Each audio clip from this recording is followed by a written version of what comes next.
What is going on, everybody? It is TripleCrown24 back today, releasing this on a Sunday. Typically, this show is reserved for Thursday afternoons, but happy Sunday as we roll into National Week. This is the Sports Card Psychology Podcast. I'm your host, JT, TripleCrown24, and I'm very excited to talk today about the National. It is on our doorstep. In fact, some of you may be listening to this while you travel to the show, whether you're just plugging me in through the aux cord in your car, or you're taking out your AirPods and you're listening to me while you're in the airport terminal waiting for your flight to Philadelphia or Atlantic City.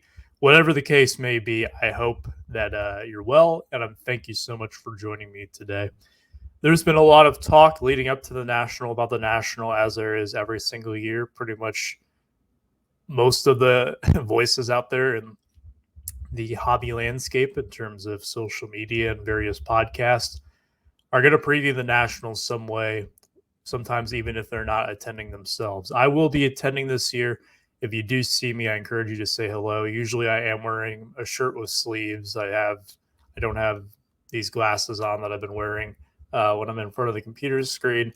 My hair is done up a little bit, but you get the general gist of what I look like. So if you do see me, make sure you say hello. I always enjoy just talking to new people, and I've always gotten great feedback about the show whenever I've had people come up and say that they've heard something about it or watched one of my other videos on YouTube. So, but those stories will be for after the National, hopefully to meet a lot of great people there, and I'll be sure to tell those in my recap videos up on my YouTube channel. But today I want to talk about what I'm expecting it to look like going into the show. And really what I have is a 7-point plan here of what I expect out of the National in 2022. How I have it broken down is I want to start with the attendance. So who is actually going to be there? And what do I think it will look like attendance-wise? We'll break down kind of what the buyers and the sellers, so both sides of the table, are really going to be looking to do at this show, other than, of course, buy and sell. We'll break it down a little bit more than that. I also want to talk about what the show floor is going to look like and how I think pricing is going to play out for vintage singles, modern singles, and also wax. I won't really get into supplies and stuff like that, but those big three categories we'll dissect a little bit more. And last but not least, kind of the after hours. There's a lot of activities that go on outside of the show hours, and to really see see Atlantic City come to life at night. What do I expect it will be like this year after Chicago was kind of unprecedented in 2021 in terms of all of the activities that were going on after the show. So let's waste no time. Let's get right into it. This year, the show is in Atlantic City, and it's probably no surprise if you've been on social media at all and heard anyone talk about the National. You've probably heard some people bagging on the show being in Atlantic City. I will say that out of the main three destinations, being Chicago, Cleveland, and AC, typically AC is among the least popular destinations. And one of the main reasons is because it is not as convenient to travel to as Chicago or Cleveland, say. Especially Chicago, being it's the most centralized location within the United States. There are a lot of flights that go in and out of Chicago because it is a hub. It's also an international airport. There's a lot of international flights. So people from all over come in through Chicago. There's a lot of connecting flights that go through there. So you have no problem finding a way to get there, whether it's by plane or by car. Cleveland is, I would say, not as accessible as Chicago, especially when you get into the area right around the convention center. A lot of times you'll have to travel by car to get to a lot of other points of interest, including hotels. So it is a bit of an inconvenience. I have never been to Atlantic City. I have been to Chicago for the National only. This will be my third one. I went in 2019 and 2021. Cleveland, I have been to the convention center there where it is hosted, but I have not been there for a National. So I have the general gist of the idea. I have never been to Atlantic City. I have been to New Jersey as a state one time. That was back in 2008. So it has definitely been a while. To say that I'm familiar with Atlantic City would be a gross understatement because I'm not at all.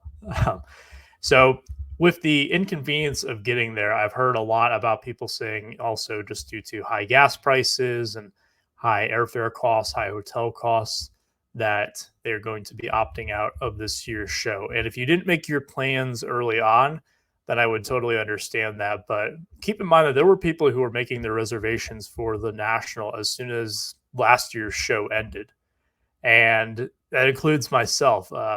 My buddies who I'll be staying with in an Airbnb, we had that thing booked probably within like 2 weeks of the closing of the 2021 National in Chicago. So for those who did plan ahead of time, I doubt very much has changed. And just because a lot of people on social media are saying they're not going to attend, I still feel that it's going to be a very well attended event. Will it have nearly the attendance and record breaking attendance that was maybe advertised a couple of times? I don't think so. I think there will probably be some no shows for those who bought tickets and now are just kind of eat the cost of the tickets if they're unable to move them. Do I think that it's going to be kind of like a 2016 level of attendance when the Atlantic City National last happened? No, I think it will probably be closer to something like 2019, where there was definitely a higher attendance than previous years. It was in Chicago then. That's one thing that's a major difference here. But I do believe that there will be quite a few people there, and those who are going there will be going to make moves, if you will, whether it's buying, selling, or trading. And the reason I say that is because it is not cheap to go this year for the aforementioned reasons. But even if you were to get in on some of these things uh, pre-inflation, I know that inflation has been going on for a while now, but before things got to the point where they're at now, it would still be very difficult to justify the cost for a lot of people just because it's difficult to fly into Atlantic City. You have to go through Philadelphia, and then you got to take a fairly expensive Uber more often than not to go from the airport in Philadelphia to Atlantic City. The hotel accommodations are a bit pricey. It is a fairly popular tourist city, so it makes sense. But I believe that those who go there, if they're going to put in this much overhead just to get there, regardless of what side of the table you're on, you're going to hope to have a good show. You're going to make it worth your while. So I think that those who are going there are going to be spending, and those who went to set up, they're going to be motivated to sell, but they will not be giving things away. And that kind of leads us into the next point of address here, points 2 and 3. What are we expecting out of buyers and sellers at this show? We'll start with the buyer side of things. I will be a buyer in theory at this show. The reason I say in theory is because lately I have felt that I don't even need to set up at a show to sell more than I buy. And it's not because I'm the guy who takes his Pelican case around and just sets it on the showcases and blocks everybody from seeing the cars and constantly going around asking, you buying, you buying. I have actually had a lot of dealers approach me while I'm walking up to their table asking if they can look at my stuff that I have with me, because I do carry my case around with me with my cards that I would be potentially interested in trading or selling. So they do ask me for it. And I see it happen actually with a few dealers that I've been set up next to before, where they're asking, can I take a look at your case? And I've even asked that too at the Nashville show. There were a couple of people who I asked that to because I saw them looking to make deals with other people, and I wanted to just see what they had. Maybe there was something in there that you couldn't find. There might be some really cool stuff that isn't even in the showcases at this show. You just never know. And if you go to the trade nights, you will likely see a lot of those cards there as well. But for the most part, I would say the buyers there are going to be looking to maybe do some selling and trading. I think the trading part of it is blown up huge. I'm a huge trader myself.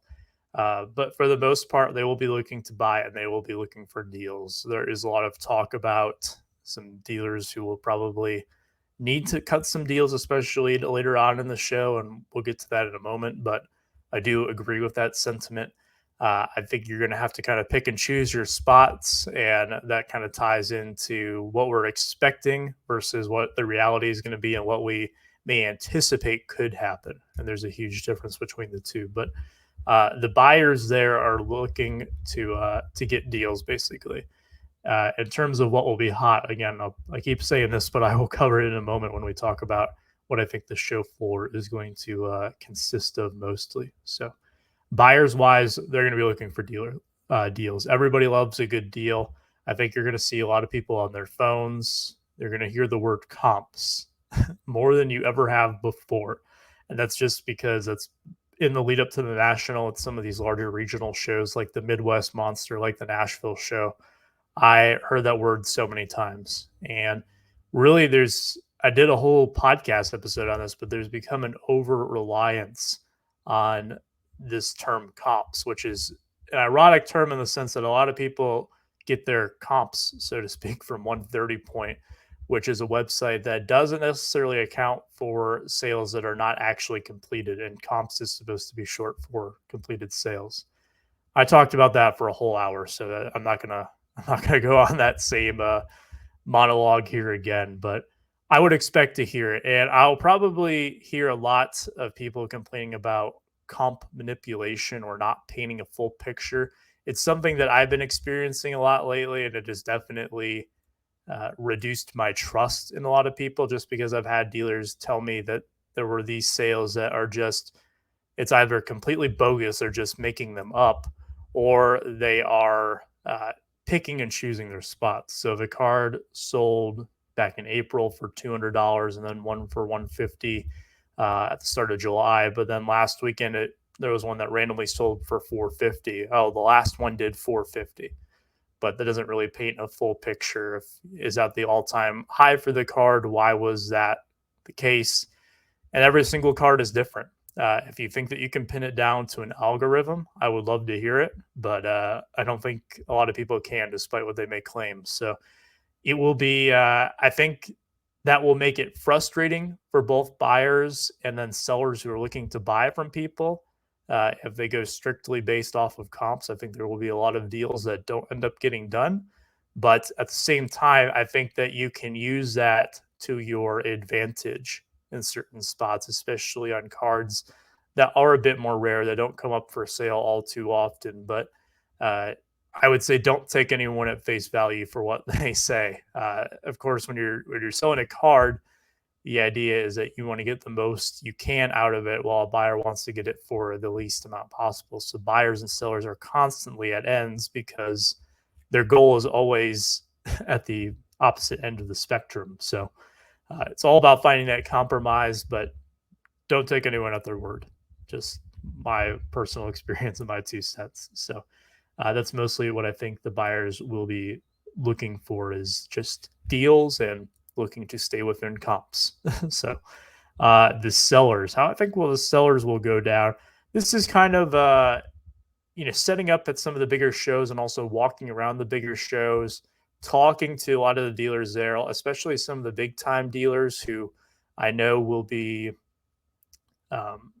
they'll be coming to the national to set up, and seeing how they've done it some of the more regional shows. I do believe a lot of them are going to start high on pricing.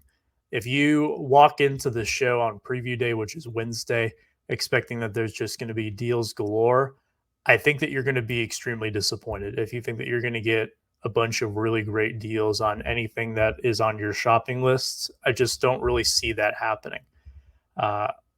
Especially on the stuff that is a little bit more difficult to find, or the stuff that the dealers say, well, I'm into it for this. I know a lot of people out there who are listening to this probably roll their eyes whenever they hear that at a show. I am included in that, like I'm into it for this. Well, I mean, I'm sorry, but that I'm not going to pay that. And sometimes you got to take a loss, right? So I do believe that there is going to be some cracks in the foundation, though, as the week goes along. So why do I think that? Well, it goes into this idea that is going to be very centralized to this entire discussion today. That is the argument between the anticipation of what is to come at the national and our expectations for the national. So the way that I'm approaching this video is I might throw in there I expect a couple of times today, and that is an accident. I don't mean to say it like that because I really shouldn't be saying it like that. What I'm more so saying today is I am anticipating these things. And part of that is self-serving, because I don't want to go into the national with these expectations that in turn narrow my focus. And if they don't happen, it dampens my experience, right?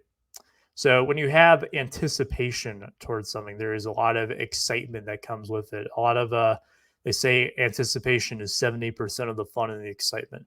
Because as I sit here recording this now, the whole week of the national is ahead of me. Kind of the clock hasn't started yet. Whereas when you're on the show floor time is valuable time. You'll hear many people say that, and it goes by really quickly, much quicker than you expect. And you don't want to be in a position where, as time kind of starts to run out, you feel that you haven't really gotten your bang for your buck if you paid a lot to get to the show, paid a lot to get into the show, or you just had these expectations of, I'm going to pick up this card, this card, and this card. I'm going to buy a lot of cards of this player. I'm looking for this specific rare card that's kind of a needle in a haystack. If you go in with the kind of narrow expectations, I think it will damper your experience and you may miss out on opportunities. There's opportunity costs, extreme opportunity costs involved with the national just because of the scope of the event. If you think about how many tables there are, how many value boxes there will be, how many people there will be to interact with, and take a look at what they brought with them at the trade nights and all of that, all those little side events, there are going to be too many opportunities for you to fully explore. And even the ones that you do get to explore, you probably still won't even fully explore. So it's very crucial to manage your time properly. I'm kind of going on a bit of a tangent here, but that's all right.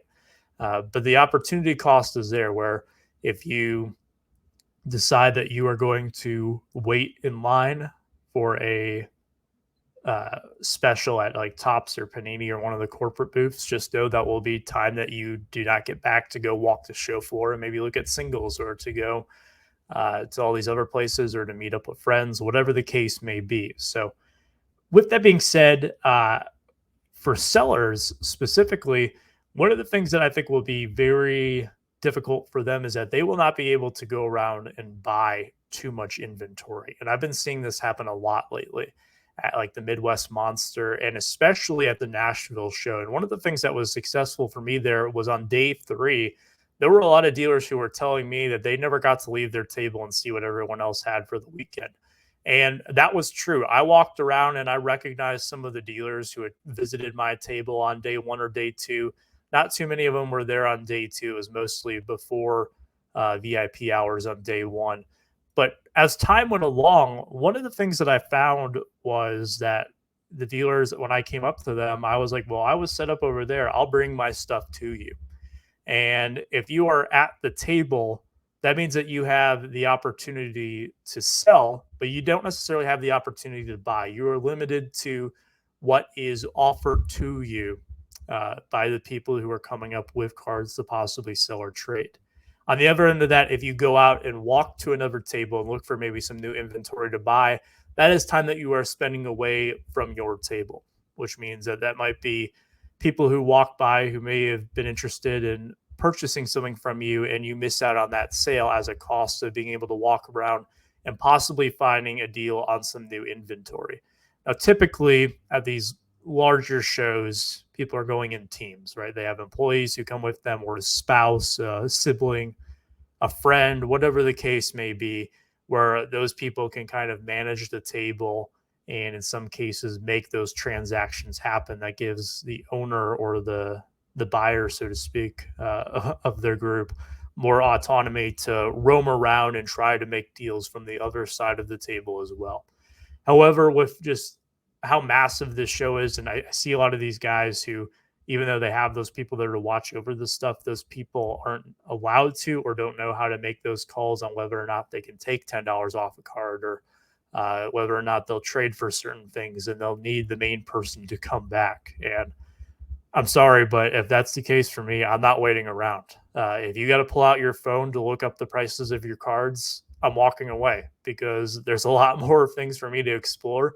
And I don't want to waste my time just sitting there waiting for you to pull up your phone so that I can get every penny I have squeezed out of me for this specific card. So that's another little diatribe there. But floor time will be extremely valuable. So I think the sellers that, they know their stuff and are able to turn over deals fairly quickly will be the ones that are most successful. You could say that really for any show. But for the most part, they're going to start up high with high expectations for the national. I think that there's always, if you're setting up for the national, you hope that you have your best show ever. That's at least, if I were to be the one on that side of the table setting up, I would expect my entire showcase to be cleared out, which is not, I think, a very realistic expectation, but that's what I would kind of hope for to offset the massive costs that go into just making it there and getting yourself all set up at the show. But I do feel that as time goes on, is that there will be some dealers who are pressed to make deals, particularly the smaller ones. So your big time dealers, where I don't even need to say their names, they're the ones that you're thinking of as you hear me speak right now. I don't necessarily feel that they are going to have that pressure. They might feel like they didn't do all that well, but I don't think that they will deviate from their game plan too much. They won't be handing out these really great deals. But if you have someone who's maybe a bit smaller, it might be their first time setting up at a national, those might be the people who are more willing to cut deals if they're not having a great show. If they are, don't expect prices to come down. If something's working, then why change it, right? So that is my expectation for both buyers and sellers at this show, is that there will be a lot of anticipation there for what is to come. But in terms of expectations, when those expectations are not met for both the buyers and the sellers, you will see some frustration. And then I think you'll start to see some caving in on both sides, where sellers may choose to come down on their asking prices, or buyers may decide that, hey, I'm just going to pony up for this. Or if I'm looking to sell something as someone who's not set up, maybe I am willing to take that loss on the card and kind of move on, recoup some funds, and so be it. So that is it for buyers and sellers. Let's talk about the show floor. I broke this down at the beginning for wax, vintage, and modern. So the three kind of big categories that I'm going to be lumping this into and what I expect out of each category. Let's start off with wax. This one is the most interesting of the three because out of everything that there is to buy in the hobby, there's, of course, sealed product. You have your singles of all types of sports, all types of eras. You have your supplies as well. You have your actual like game used, so you're more so memorabilia side of things. You have the autographed side of things, where it's your IP TTM autographs out there. All of these different areas, for the most part, a lot of it has come down, in some cases significantly, but at least adequately, I'll say, since last year's national, with one exception, and that would be wax prices. And I will say that I am fairly surprised that the wax market hasn't moved as much as I thought it would. Has it come down? Maybe a little bit. And for certain products, it certainly has. I saw a tweet the other day, and we did a whole episode on this product that advertised WWE Prism boxes for, I believe, $350 a box online. It was definitely under 400, but I remember those things going for upwards of 12 to 1500 at kind of their peak, right around the product's release. I know that at release they were around $800, and I still don't even think now that it would be even worth it to rip it at half that price of 350. I think 150. I would try a box as a non-wrestling fan who knows that there's a lot of hype around the product, but if I wanted to, dip my toes into it, I think 150 would probably be the number that I was comfortable with. But aside from the hardcore fans of that product, the interest in it has really died down. It hasn't sustained as much interest as, say, something like Formula One has, where the fan base seems to be a bit more behind the cards than the wrestling fans do in terms of the specific products. So in terms of Formula One, there seems to be a very large interest in the chromium cards. I don't know really what is out there available for Formula One, so that might be part of it as well. But if you look at wrestling wise, and even to some extent UFC wise as well, I've seen the same thing where a lot of UFC prices have come down a little bit because people are more so interested in those cards from the early 2010s, maybe even the late part of the decade before that, rather than the newer releases now. So despite all that, wax still remains incredibly high. Sorry, just needed a little drink there. Um, and what really turned me on to this idea was that the fact that I saw Chronicles football available online for like $600 a box. I remember opening them at 350 during the Herbert and Burrow year. I did extremely well with them. That's why I opened a handful of boxes back then. But even at 350 a box, I felt that it was a little much, especially for a product like Chronicles that as time has gone on, it's kind of shown that it hasn't really stood the test of time well in terms of secondary market pricing. To give you an idea, I know a product is in trouble if I'm able to buy it at my local Meijer. So Meijer has this policy here where I live at in Cincinnati, where most of the stores you have to be in line still at 6 a.m. and you're only limited to a certain number of items. And that's the only time you can buy the, I guess, premium products or the most desired products. But anything that's sat for a while eventually gets moved to the regular retail shelves where you can purchase them at any time. And I actually saw a lot of Chronicles basketball there that has sat there for months now.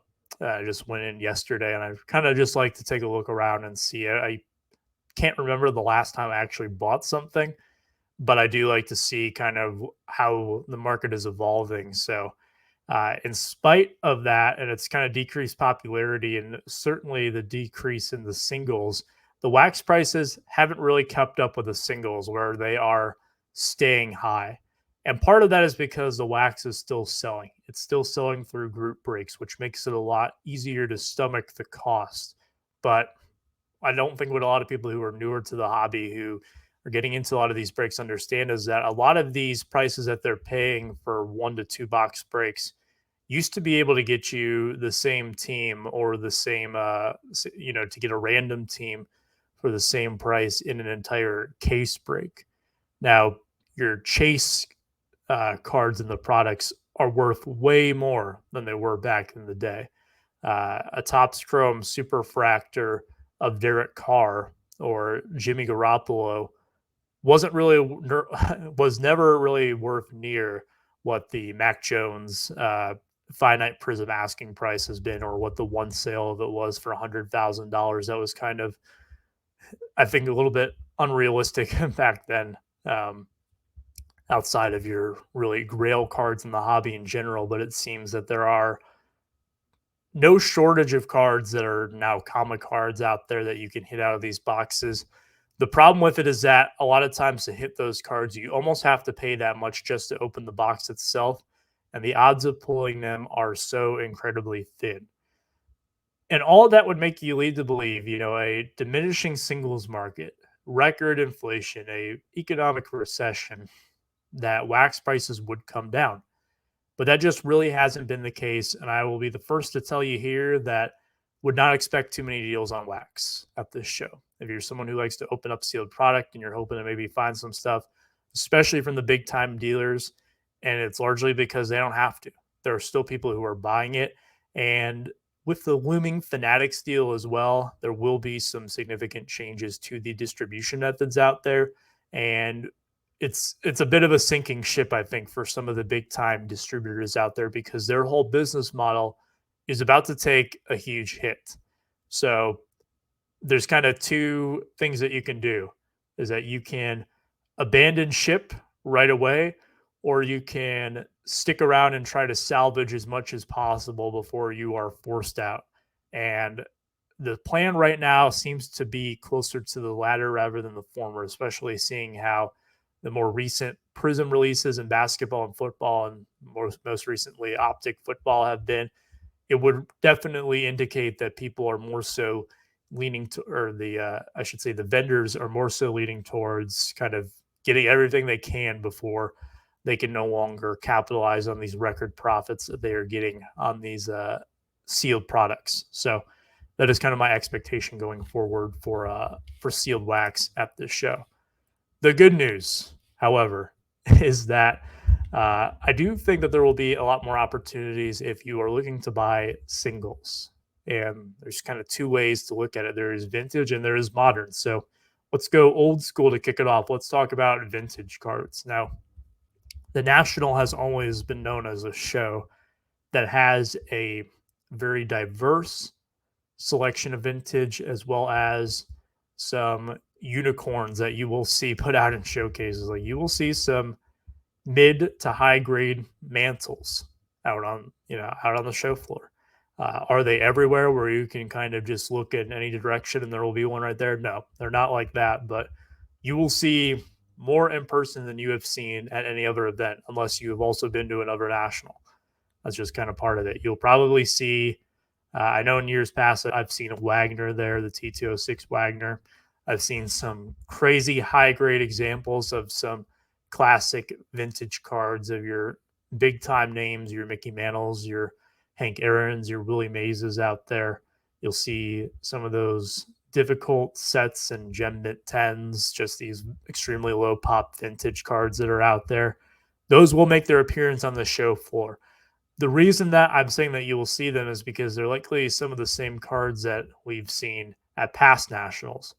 And by past nationals, I'm not referring to the show as the nationals. I'm saying multiple national events.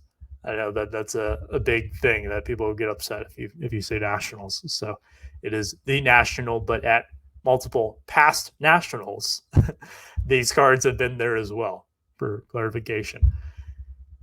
But really, a lot of people going there, even if they are these big ballers who are looking to spend, those cards are still out of reach and they're not really realistic for 99.9% of hobbyists out there to even think about owning, much less make a serious offer towards one. But there are people out there, and perhaps some of those deals do go down.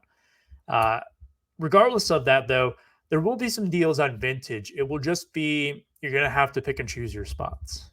What I mean by that is, one of the problems that I often run into when looking at certain vintage cards of the National, and this was especially true back in 19 when I was working on my Tigers Ultimate Team set, is that most of the vintage cards, people are putting out their best examples of them, which would make sense. You want to kind of put your best foot forward. You want to put out the cards that are going to attract people to your showcase. And you're going to want to make the most money possible if you're setting up, and that means putting out your best cards. The problem for me with that is that I don't want these super high grade cards for my vintage that I'm going to be buying. I was looking for cards to put in my binder, so I'm looking for your PSA 1, PSA 2 quality cards. If it has a crease, so be it. If it's the right price, then I'll buy it because that's what I need.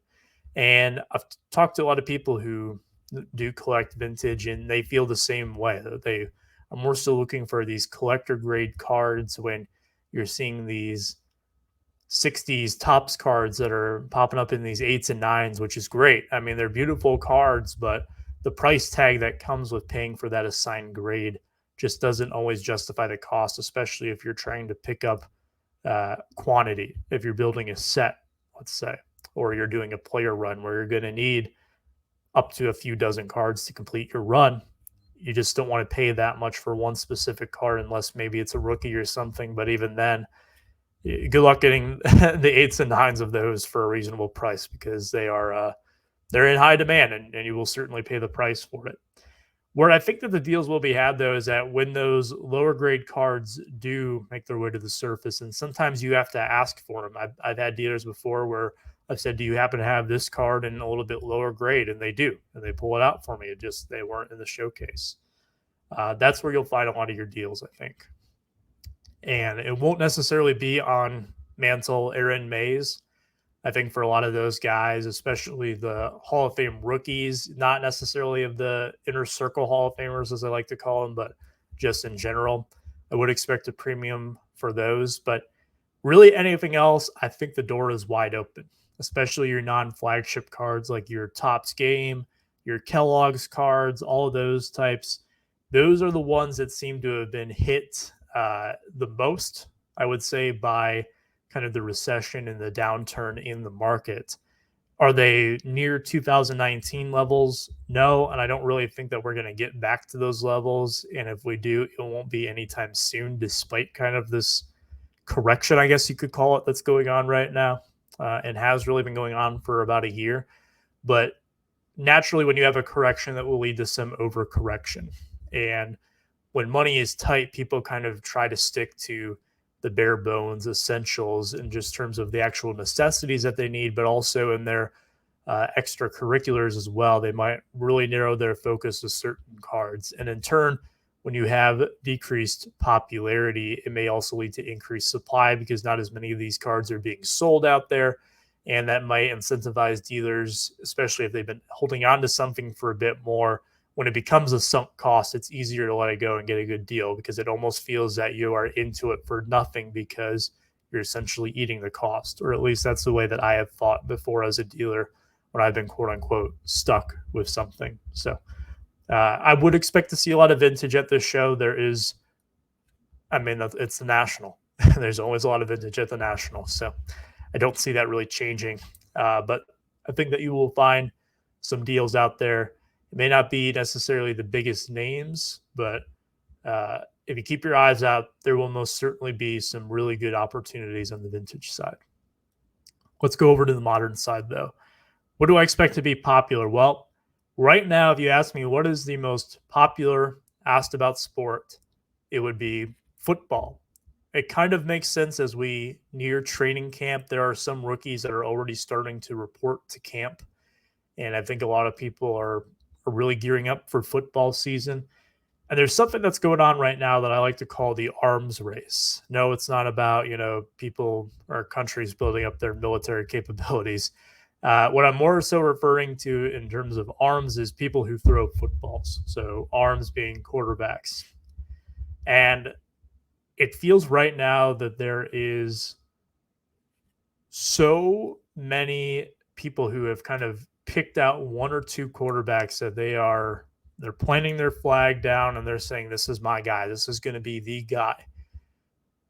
And I think this year's NFL season is going to be incredibly interesting, especially on the AFC side of things. If we go down the list of all the quarterbacks, the one that I am asked about the most is Josh Allen. But if you look at the quarterbacks just in his division, you have Mac Jones with the Patriots, you have Tua Tagovailoa with the Dolphins, and you have Zach Wilson with the Jets. And I've had people come up to me who are speculating wildly on all four of those guys. That's just one division. The AFC North, there are a lot of people thinking that Lamar Jackson, who is in a contract year, and hasn't really worked out a deal with the Ravens, we don't know how it's going to pan out, has been asked about a lot for me. You have the defending AFC champion Cincinnati Bengals with Joe Burrow, who actually seems to be one of the guys who was lost in the shuffle. I don't get asked about him nearly as much as some of the other guys, which is interesting to see, but he's going to attempt to run it back. You have a very interesting situation with Deshaun Watson. Won't go into that too much here, but there are definitely people out there who see Watson's cards as an opportunity. Take that for what you will. I know that's a very controversial situation, and I'm not going to put my thoughts into it right now, but there are people who are buying, selling, and trading his cards. It's just how it's going down. They're not as much recently, but Mitch Trubisky seems to be a guy who has had some renewed interest with the Steelers kind of given second life in the NFL with a new team and a very prolific franchise. The AFC South, you have a second-year guy like Davis Mills, who is there's a lot of expectations for him to maybe make some noise, while some think it's going to be a total disaster in Houston. So I'm hearing both ends of the coin there.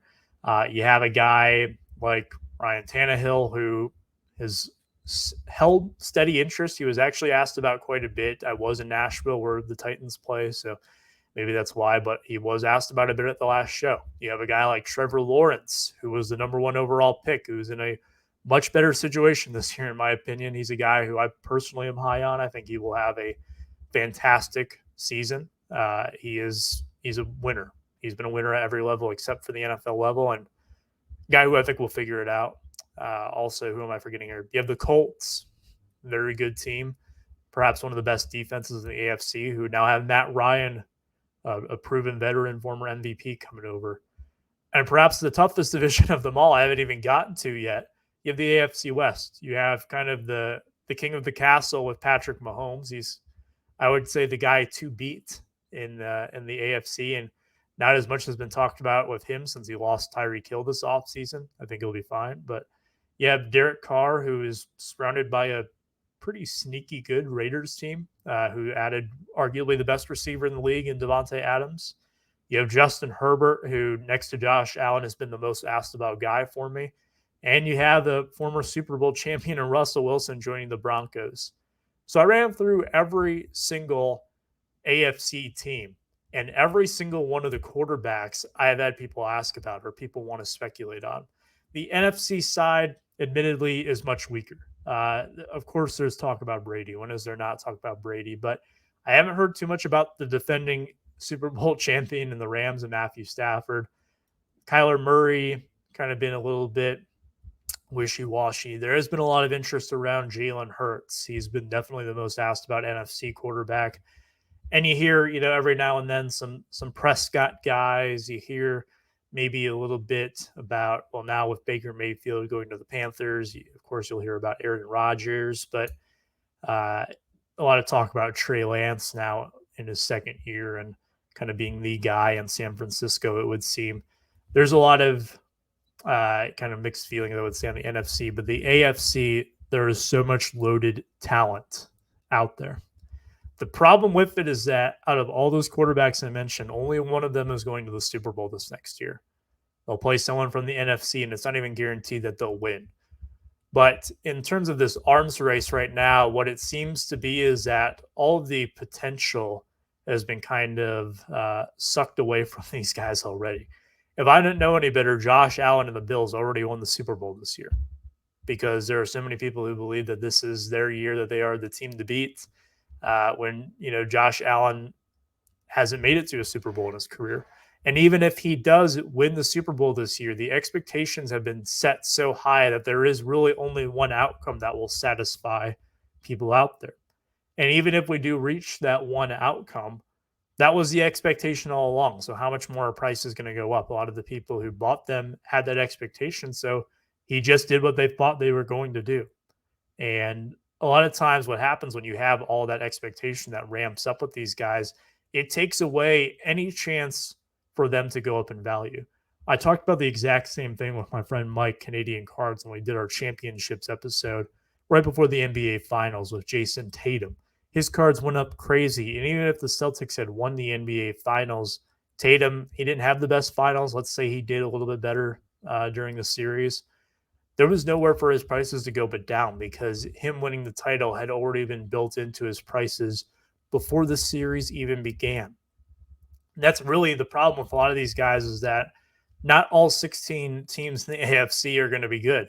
Some of these guys are going to underperform. Some of them are going to struggle immensely. Some of them, this might be their last year in football, or they might lose their incumbency with their current team. I know that with the Dolphins, it's Tua. This is kind of the make or break season for him. And guess what? If it's a break, it's going to hurt his card prices. There's only so much patience that we have in this hobby, which a lot of times is not very much, but there is only so much patience. So I think what you're going to see is that there is still going to be strong interest around these quarterbacks. And if you want one of the big names, be prepared to pay a premium. Do not expect to get these cards for quote unquote below comps because these are the hot names right now. I will say that probably your best opportunity buying wise is going to be in basketball, believe it or not. There's just so much sourness towards the basketball market because so many people lost big, but we've seen massive you can call it corrections or recessions within the markets for individual players such as Luka, such as LeBron, such as Giannis. Steph Curry for a little while there, but since he won the title, he's kind of one of the few that has maintained his status there. Ja Morant prices, even though he had a fantastic season and there's a lot of people asking about him, are still down on some of the higher pop cards. Zion, another guy who has dipped massively. Now, naturally, comparing LeBron to Zion, one of those guys is, in the discussion for the greatest of all time in some people's opinions, while the other guy is largely unproven and a guy who hasn't lived up to expectations and has been injured a lot. So it's a bit of an apples and oranges situation. But even if you look back to the retired guys, the Kobe market has been the softest that it's been since his tragic passing a few years ago. Um, Even if you look at more retired players such as a Larry Bird, such as a Magic Johnson, a Wilt Chamberlain, I can go down the list, especially those non-inner circle Hall of Famers outside of your Jordans, your Robertsons, your Kareems, all those types of guys. There are massive opportunities on that front, which ties more so into the vintage side. It goes along with what I was saying with vintage baseball. But that's what I really do see with basketball. Excuse me, basketball right now is massive opportunities there, especially on your more proven names who may just maybe in a downtime in their career or in the twilight of their career, and the attention isn't necessarily on them. There are a lot of opportunities there, in my opinion. So that's uh, that's what I think you'll see a lot of in the modern is that there will be huge premium on quarterbacks, and then the guys who are not necessarily in the limelight, you'll be able to get some deals on. So that is uh, that is what you can look forward to. So that is a review of the show floor. Let's wrap it up with the after hours activities. What am I expecting it to be like? Well, my friend Mike over at Baseball Collector, I know I have a lot of friends named Mike. It's just, if you're in the hobby, you probably have a friend named Mike. Um, he he suggested before that because a lot of the hotels in the area are casinos, that you won't be seeing a bunch of people who invade the lobbies uh, with their Pelican cases, kind of making their pop-up trade nights happen within the hotel or casino lobbies. And I would agree with that to some extent. I think that those who are organizing the show, now that they've made the official trade night, I believe that there will be probably some unofficial trade nights that are hosted by some people that are put together somewhat on the fly once they get to Atlantic City and gauge interest and find appropriate venues to have those at. But I don't think that you'll be seeing these really impromptu ones where a bunch of dudes with Pelican cases kind of get together and set up their own little shop at all these tables that are surrounding the hallways of these hotel room or these hotel lobbies, I should say. So you'll see a bit more control with that. But now that trade night itself, that is hosted by Ryan and Kentucky Road Show, is an official national event for the first time, I would expect to see more and more of those pop-up trade nights, especially given that the trade night is only one night. It's only on Thursday, right? And a lot of people don't even come into the show until Friday or Saturday. So there will be something going on every single night. I know that personally there is a YouTube get-together on both Thursday and Friday night that is on the calendar for me. I don't know how long I'll stay at them, but certainly in my plans to at least swing by for a little bit to those. And you'll definitely expect me or expect to see me at the trade nights as well. I love going to them and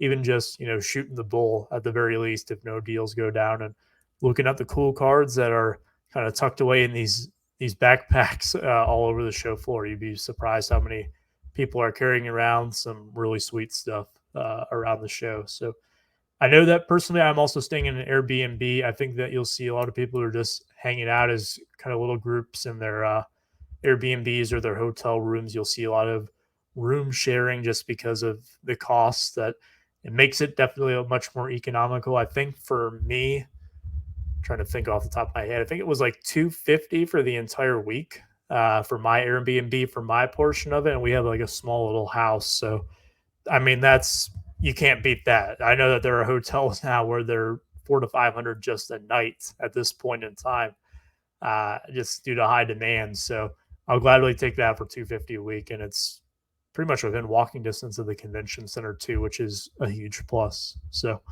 um, and after hours too, a large part of the national that people always talk about, and I will 100% back it up, is the experience. And it's really part of what you pay for, because you will go to this show and you will meet people or see people that you only see or meet once a year. And it is at this show. That is the case for me. There are people, some of my friends who I've made over the years this is the only time I see them in person every single year. Um, in addition to that, there will be some cards that you only see in person once a year. You can look at pictures of 52 Mantles or Honus Wagner cards wherever you go, but to actually see them in person and see some of these examples that come out, really only at this show do you get to see them in person. So it is definitely experience, and I could go on a whole nother hour. I'll spare you for sure. Um, but I think, again, going back to that central core theme of anticipation versus expectation, what I have found in the past for the National is that whenever I have expected to make certain deals or to find certain cards, almost every single time I am disappointed. And it leads to frustration and maybe dampens my experience for the day. But whenever I walk into the show with maybe an open mind, I don't just go in there with no game plan, buying things willy nilly. You will run out of money very quickly, and you will probably have some buyer's remorse. But you want to have focus, but don't completely have tunnel vision. Don't. It's all about moderation. Anticipate having a good time of the show. Anticipate finding those good deals. But I think if you really narrow yourself in, and I'm not telling you how to experience the National. You can do whatever you want, of course, but I'm just speaking from experience that keep yourself as open-minded as possible, and I think that will maximize your enjoyment for the show. And hopefully along the way, some of those things that you are anticipating finding and making a deal on, or maybe even you're expecting to make a deal on, you'll find something that makes you happy. And it may not manifest, easy for me to say, itself in the way that you want it to, but sometimes you just have to take what you can get, go with the flow. And overall, this is supposed to be fun, right? This is supposed to be uh, it's a vacation for some. For me, it's probably the closest thing that I get to a vacation every single year, since I work pretty much every single day other than the National. Even then, this is still my livelihood, so I will technically be working while I'm there, but it's it's one heck of a work trip, let me tell you. So that will wrap it up. This Thursday I'll be at the show, so there will be no podcast, but I will definitely be running back episode 23. Not sure what the topic will be yet, but that will be a week from this Thursday. So again, if you do attend the show, regardless of how you are traveling there, be safe, be smart, be healthy. Make sure you make good decisions. Make sure you have fun. And again, if you see me, make sure you stop and say hello. But that is it for the 2022 National Preview Show here on Sports Card Psychology. I'd love to hear your feedback in the comments down below. If you're going, let me know what your plans are. What are you anticipating you'll see? What are you hoping to get out of the experience? And who are you hoping to meet as well? If there's someone in the community that you've been looking forward to, shaking their hand and all that. So that is it for me today, ladies and gentlemen. Thank you again so much for watching. Take care, stay safe, and be kind.